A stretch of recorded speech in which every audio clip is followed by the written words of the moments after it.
you want to find out who your people are, spark a big change and see how people are responding and who's responding, and you're going to have your answer pretty soon. It sounds like that's exactly what you did.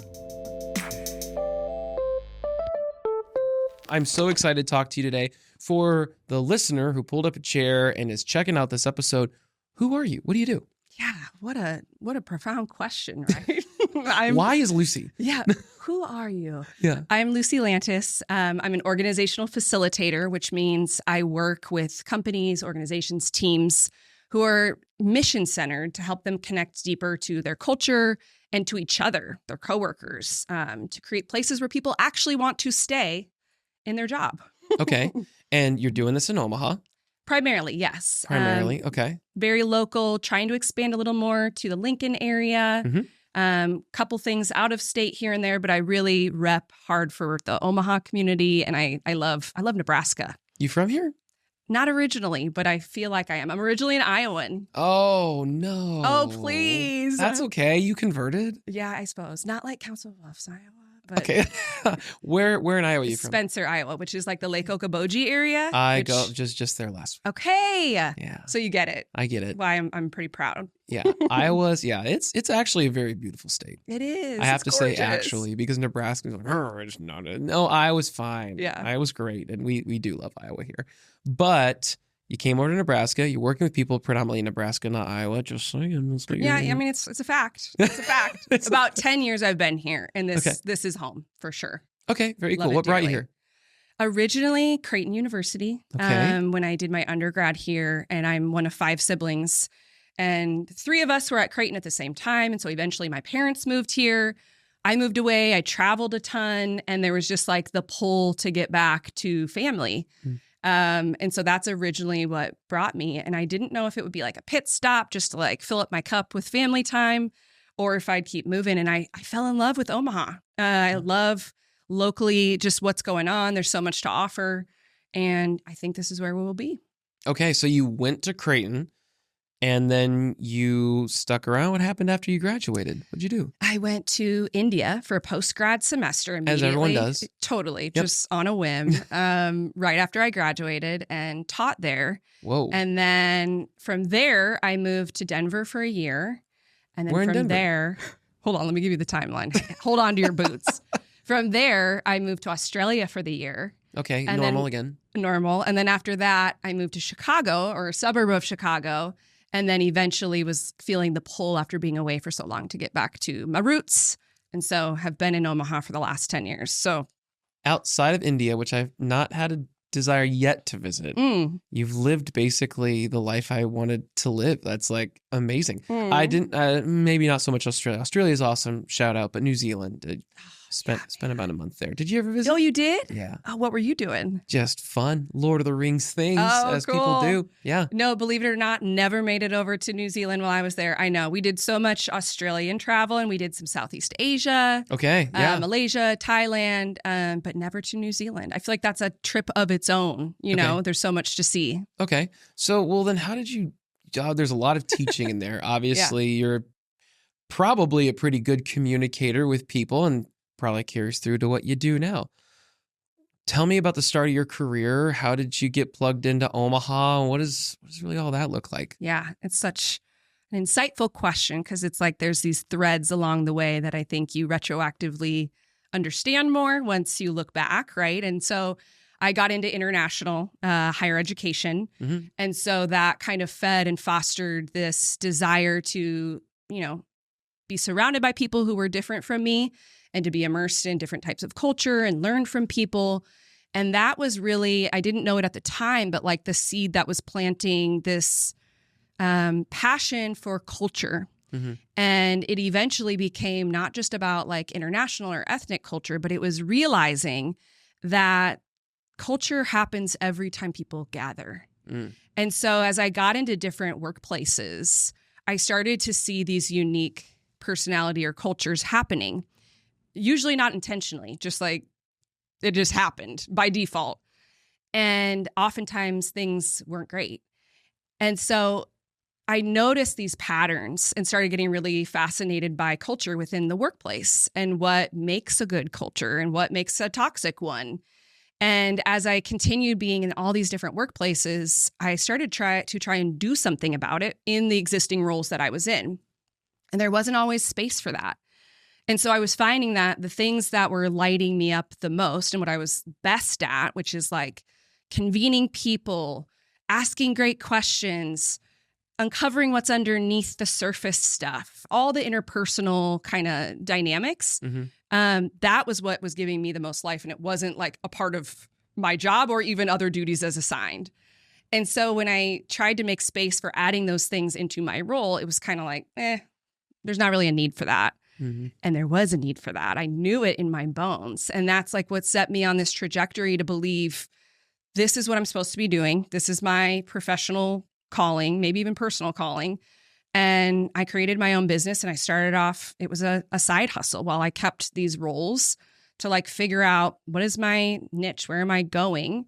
And I did that for like 2 years, both a full-time job and doing these side contractual gigs.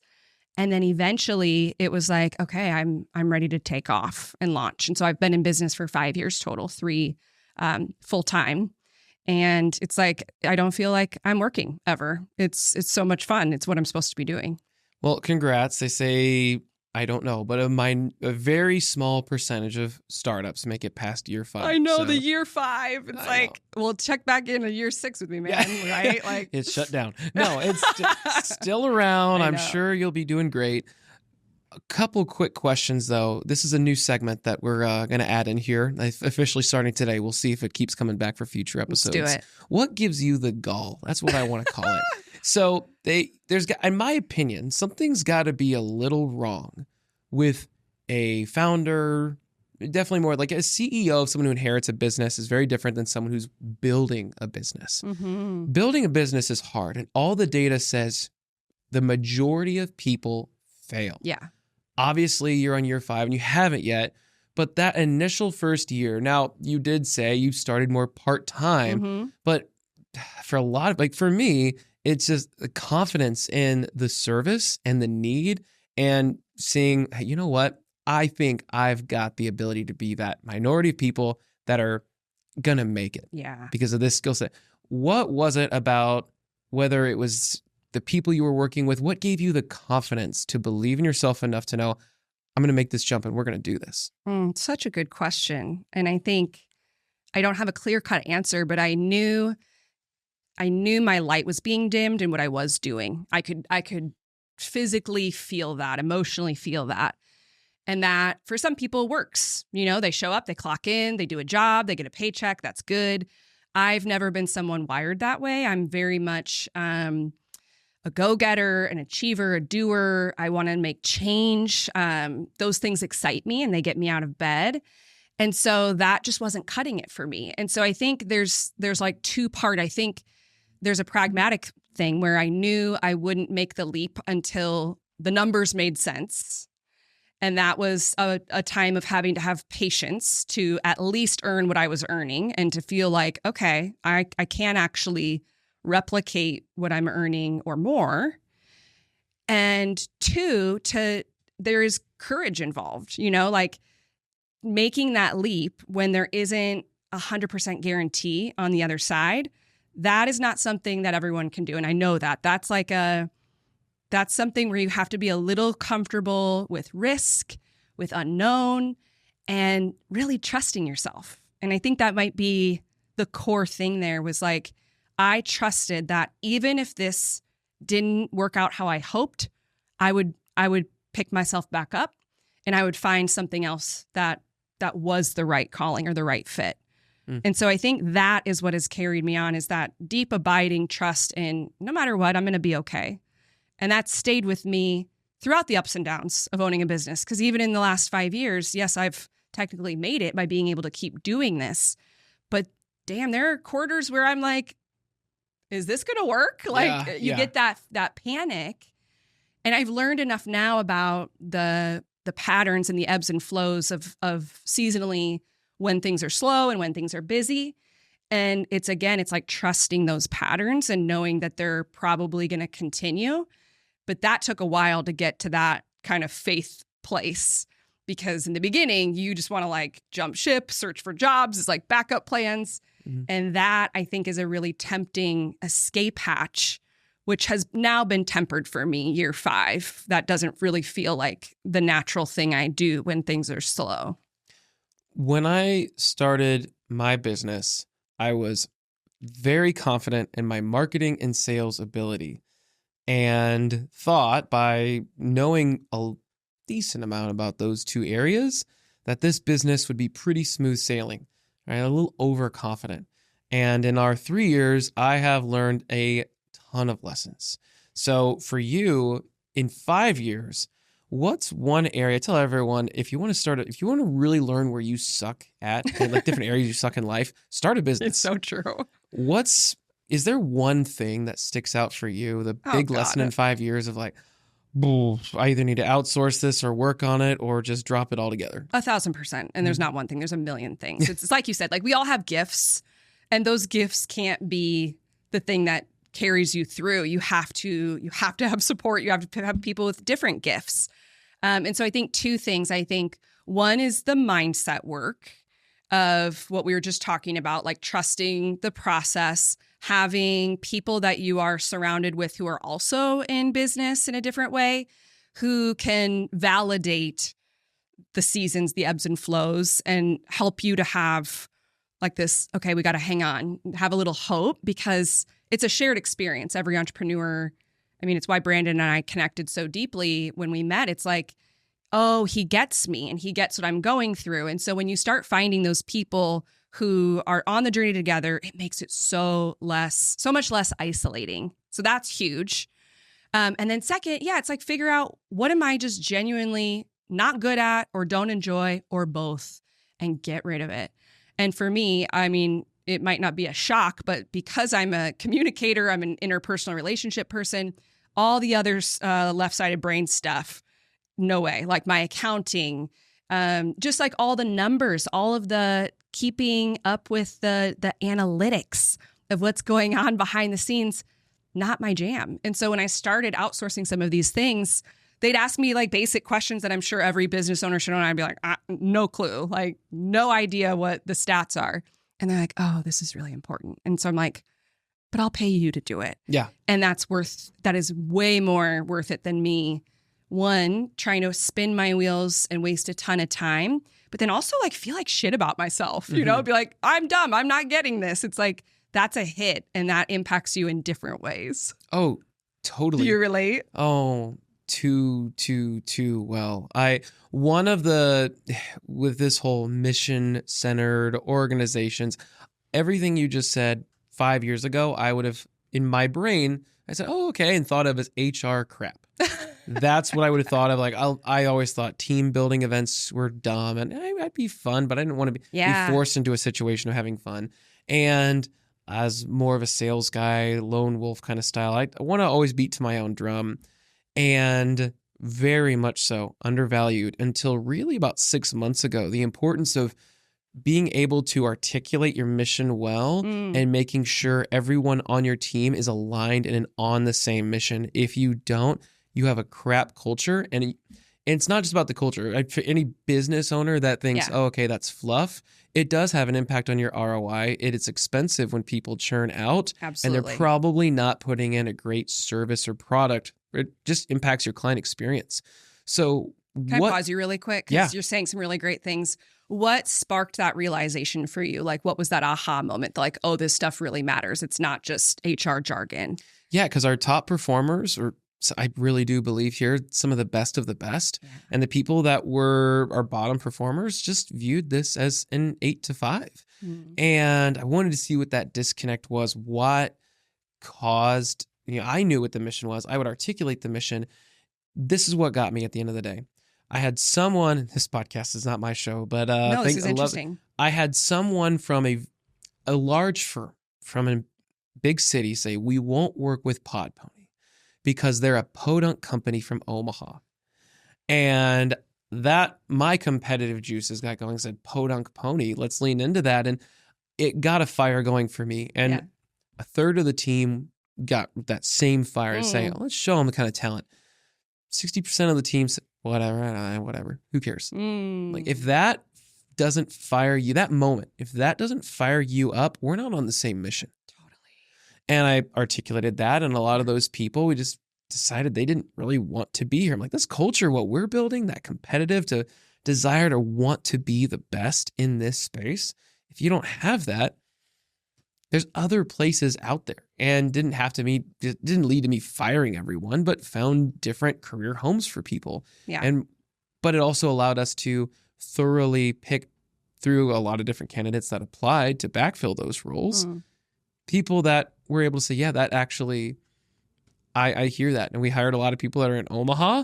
They'll say, I live in Omaha. I take offense to that. Let's go prove them. So yeah, that's a complete game changer for us, and being able to articulate that mission. That's what got us going. That's what spurred us to realize we need to move. I love that. I love to hear that. And it's like, you want to find out who your people are, spark a big change and see how people are responding and who's responding. And you're going to have your answer pretty soon. It sounds like that's exactly what you did.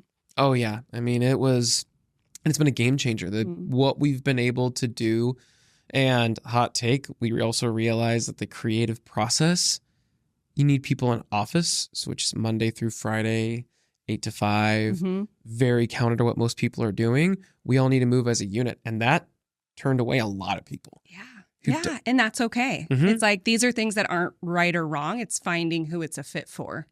Yeah. So what does it mean to you to have you work with mission-driven organizations? Yeah. What does that really mean? It means it's companies who actually have some backing to the things that they say and that they proclaim on their website or on their walls. It's not just slogans. It's if you were to ask, okay, so you say these are your values. What does that look like in action? You say this is your mission. Give us some day-to-day examples of how that's lived out. And you quickly get to see what is just surface fluff and what is like, oh, this is embedded into who we are, and it's why people show up every day, and it's how they find their mission professionally. And so usually it's the mission-centered organizations who are drawn to this work in the first place. So when I think of big box companies, I don't foresee, let's say an Amazon calling me up and being like, we need to focus on this stuff. I think they've got a beast of their own, and they've got their own processes.